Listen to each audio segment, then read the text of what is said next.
तो चलिए हमने के भजन भइल बा, हमने के गुरु के समान हमने के अमरेश व्यास जी के देश बा कि श्रवण कुमार के प्रसंग होखला जरूरी बा। तो मैडम हल्का देर बैठ जाइए। हट के बैठा लो। सुनी सजन भाई ध्यान लगा के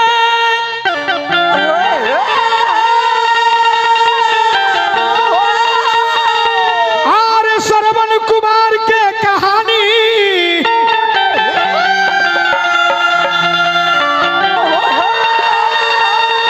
और बीच सभा में गावत बानी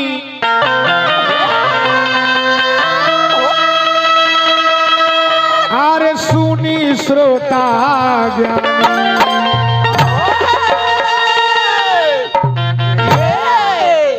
पहले के व्यास लोग के भैया करेजा पर जोर पड़त रहे, अब के व्यास लोग के डारी पर जोर पड़त है। माय गॉड, सारा मेकअप उतार दिया रे। माँ का बदनो गाए हैं, खूब डारो हिलाए। हिला वाले अब हिलाइए। हाँ, माई के वंदना में प्रसादी बांटत रहनी। अच्छा चलिए शांति के दान दी।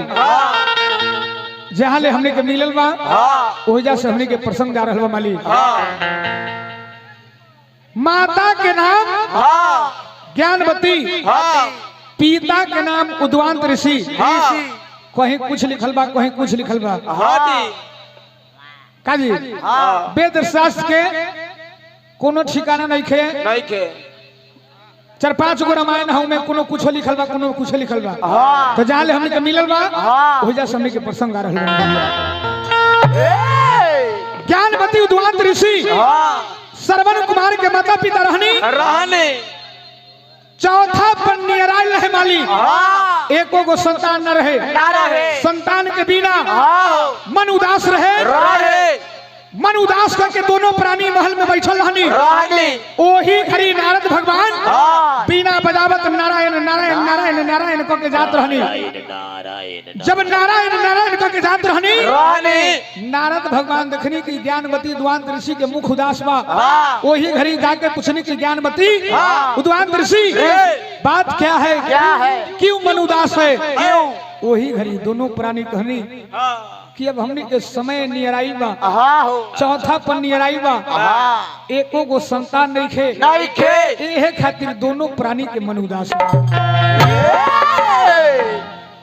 कहानी दोनों प्राणी के मन उदास बा एहे खातिर ओही घड़ी नारद भगवान कहने की बात मानो आ जाके ब्रह्मा जी के तपस्या करी। तपस्या करवा ओहे तोहरा वरदान दी है तो तोरा के संतान ओही घड़ी दोनों प्राणी जंगल में गईनी।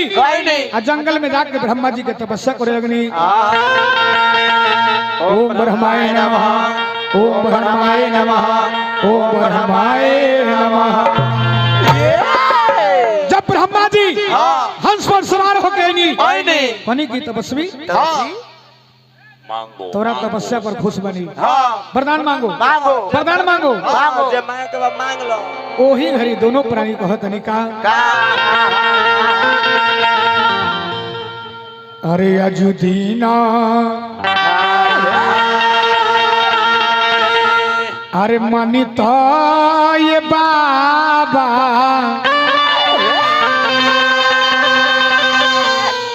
अरे हमारो का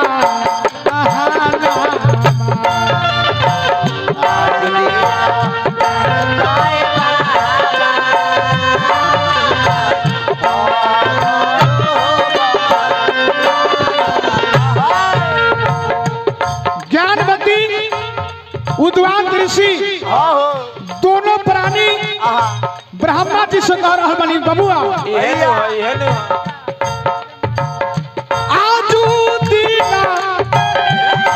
बाबा हमारो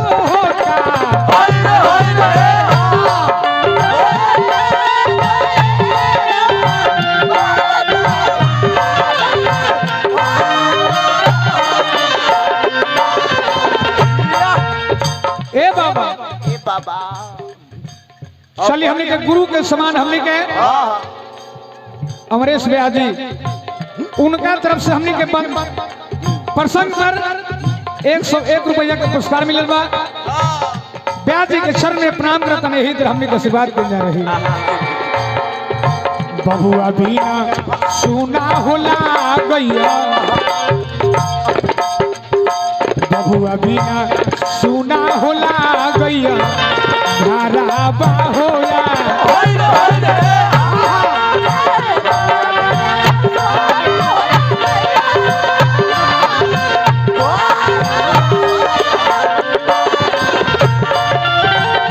अंतिम में कहे के बाद लिखे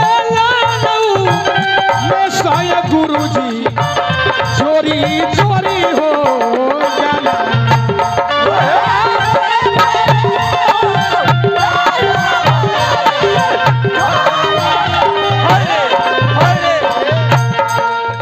सभा बीचे हर गबले पहुंचे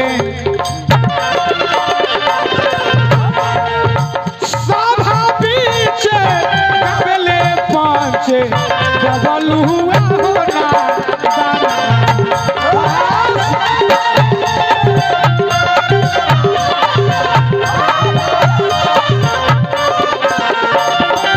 सभा बीच डबले पहुंचे डबल हुआ होना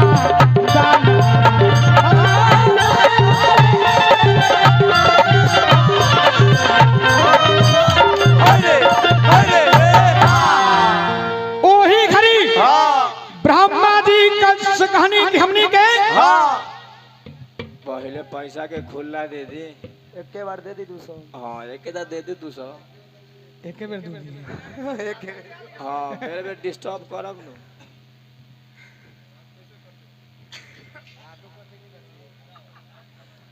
ओही घड़ी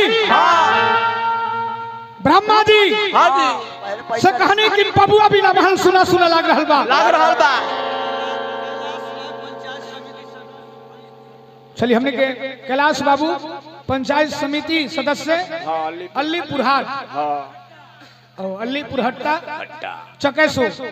चलिए हमने के पंचायत समिति साहब की तरफ से ये अभी वर्तमान हुई तब वर्तमान हुई तो अब 100 हुआ दिए हैं। हाँ कम से कम 5000 दे दी। आओ कैलाश भाई 500 न भेजोता है वो सब है गलती बात है तोरा समझला ना। कैलाश भाई कैलाश भाई 3 बार पंचायत समिति है, हमको तो लगा कि पहला बार है इसीलिए 100 हुआ दिए हैं। तो कम 3 बार ना जी कम से कम 15000। अच्छा ठीक बा रात ओही घड़ी ब्रह्मा जी से कहानी की बबुआ के बिना महल सुना सुना लग रहल बा। ओही घड़ी ब्रह्मा जी कहानी की ठीक बा जब देखनी तो कहानी की सुना एगो शंका हो लड़का होई लेकिन दोनों प्राणी लड़का के मुख ना देखबो। जब इतना बात दोनों प्राणी ज्ञानवती द्वांत ऋषि सुननी कुछ देर के लिए बोलती बंद हो गई। दोनों प्राणी मन में विचार कही मैडम मैंने खड़ा हो जा मैडम बैठ जा। ज्ञानवती द्वांत ऋषि दोनों प्राणी मन में विचार कहने की सुना भले लड़का के न देखो लेकिन लड़का तो होना चाहिए जी। निसंतानी तलगुना कही भले हम लड़का के मुख देखब चाहे न देखो लेकिन हमरा लड़का चाहिए। मर्द से ज्यादा ममता माँ को होती है। माँ कही कि भले नेत्र रही चाहे ना रही लेकिन लड़का होला जरूरी। ब्रह्मा जी से कहने की वरदान दी भले हम ना देखो लेकिन हमने के लड़का चाहिए। वही घड़ी ब्रह्मा जी वरदान दी दोनों प्राणी घर में गई खुशी मनवनी। जब खुशी मनवनी जोन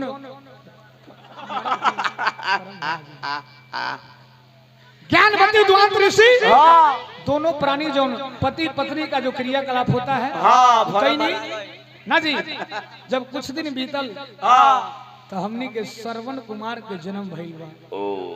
बबुआ श्रवण कुमार के जब जन्म भइल दोनों प्राणी मन में खुशी मनवनी काजी दोनों प्राणी मन में खुशी मनवनी जब श्रवण कुमार जब सियान भैनी सियान होइला के बाद जब शादी ब्याह भइले शादी ब्याह भइले बिहार खा लेली एने एक दिन के बाद था श्रवण कुमार के नारी कुम्हार भाई से भेंट करे खातिर जा रहल बनी हाँ ये रानिया जस नारी रह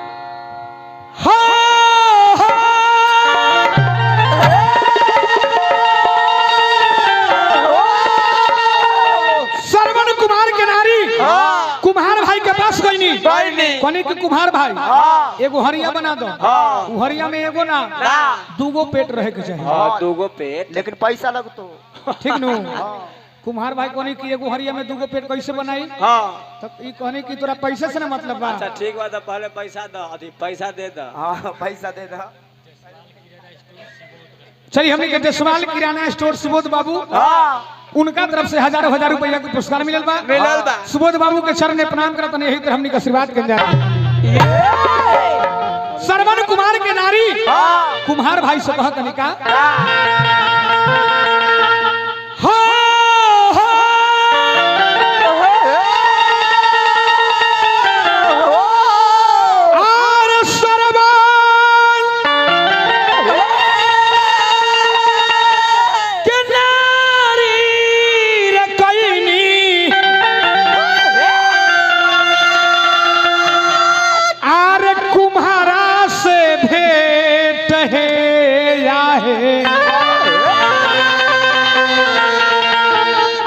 हरिया बना दो रे गो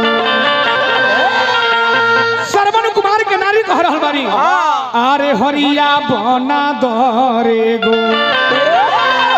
चली अरे रही दूगो पेट रे हरिया बना दो रे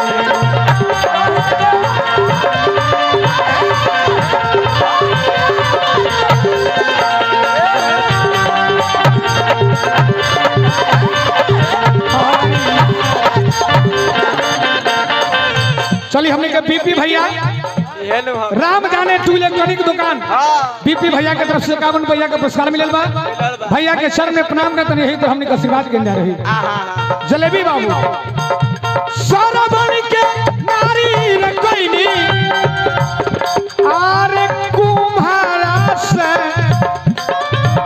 आई का हई कैसे ऐसे करत ई नचनिया काहे खातिर आइल बारी का है पैसा ले जा महाराज तोरा के यही सब व्यास गद्दी को डुबा रहे हैं व्यास माने हम खूब ऐसे से हिलाबो हां पैसा ना ले अरे प्रेम से व्यास के माने आराम से नचनिया का है बारी नाचे खाती न उनका बैठा दे तू ही खूब नाच हां तू खाली भाव में धोती हिला के हो गई श्रवण के नारी रे कोइनी लागत 7 बात बजत नु गावत नहीं तो मन लगा था कि हर जन कोलोनिया में आग लगल बा इने लगा तारा में शंकर व्यास गा रहल बा श्रवण के नारी रे कोइनी कुम्हारा से भेंट हे जाए हरिया बना धरे गो रही तू गो पेट रे जाए हरिया बना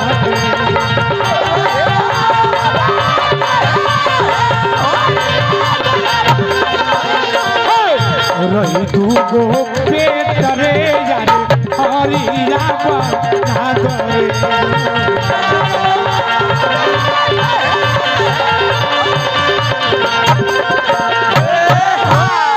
श्रवण के नारी कुम्हार भाई से भेंट कर रहल बारी चली कथा ही जे रहता